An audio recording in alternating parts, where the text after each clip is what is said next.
Video میں ہم سنیں گے کہ تکبر کا معنی کیا ہے، تکبر کسے کہتے ہیں اور اس کی سزا کیا ہے۔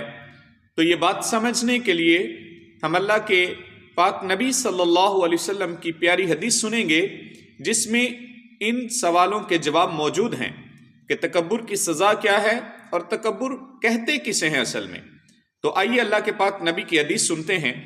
امام مسلم نے اپنی سند کے ساتھ حضرت عبداللہ بن مسعود رضی اللہ تعالیٰ عنہ سے روایت کیا ہے، اللہ کے پاک نبی صلی اللہ علیہ وسلم نے فرمایا، جس شخص کے دل میں رائی کے دانے کے برابر بھی تکبر ہوگا وہ جنت میں نہیں جائے گا۔ ایک شخص نے کہا کہ یا رسول اللہ، ایک آدمی یہ پسند کرتا ہے کہ اس کا لباس اچھا ہو، اس کے جوتے اچھے ہوں۔ تو اللہ کے پاک نبی نے فرمایا کہ اللہ جمیل ہے اور جمال کو پسند فرماتا ہے۔ اللہ کے نبی نے فرمایا کہ تکبر کا معنی یہ ہے کہ حق کا انکار کرنا اور لوگوں کو حقیر جاننا۔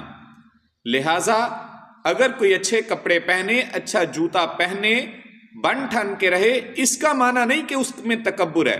تکبر یہ ہے کہ بندہ کسی بھی حال میں ہو وہ حق بات کا انکار کر دے یا دوسروں کو اپنے سے حقیر جان لے۔ تو شیطان کو یہی تکبر لے ڈوبا تھا کہ اس نے آدم علیہ السلام کو حقیر جانا اور اپنے آپ کو اس نے بہتر جانا، کہ جو قرآن میں بھی اللہ پاک نے بیان فرمایا کہ جب اللہ نے فرشتوں کو حکم دیا تھا کہ آدم علیہ السلام کو سجدہ کرو، سب فرشتوں نے سجدہ کیا لیکن ابلیس نے آدم علیہ السلام کو سجدہ نہیں کیا۔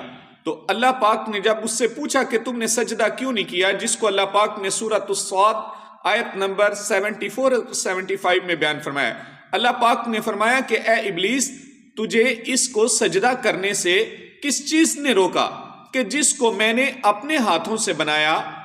آیا کہ تو نے اب تکبر کیا یا تو پہلے ہی تکبر کرنے والوں میں سے تھا؟ پھر شیطان نے کیا جواب دیا؟ اس نے تکبر کیا کیا؟ حدیث میں بھی اس کی وضاحت بیان ابھی ہوئی ہے کہ تکبر کیا ہے۔ تو شیطان نے کیا کہا؟ اللہ پاک نے قرآن میں فرمایا، شیطان نے کہا، قال انا خیر منہ خلقتنی من نار وخلقتہ من طین، اس نے کہا کہ میں اس سے بہتر ہوں، تو نے مجھے آگ سے پیدا کیا اور اسے مٹی سے پیدا کیا۔ تو یہی میرے بھائی تکبر ہے کہ کوئی اپنے آپ کو کسی دوسرے سے بہتر سمجھے، اس کو حقیر جانے اور حق بات کا انکار کر دے۔ حق یہ کہ اللہ کا حکم تھا کہ آدم کو سجدہ کرنے، اس نے شیطان نے انکار کیا اور پھر آدم علیہ السلام سے خود کو بہتر جانا اور ان کو حقیر جانا، تو اس وجہ سے ہمیشہ کے لیے مردود ہو گیا۔ اللہ پاک ہم سب کو تکبر جیسی بری چیز سے بچائے اور ہمیں ہمیشہ تواضع اختیار کرنے کی توفیق نصیب فرمائے۔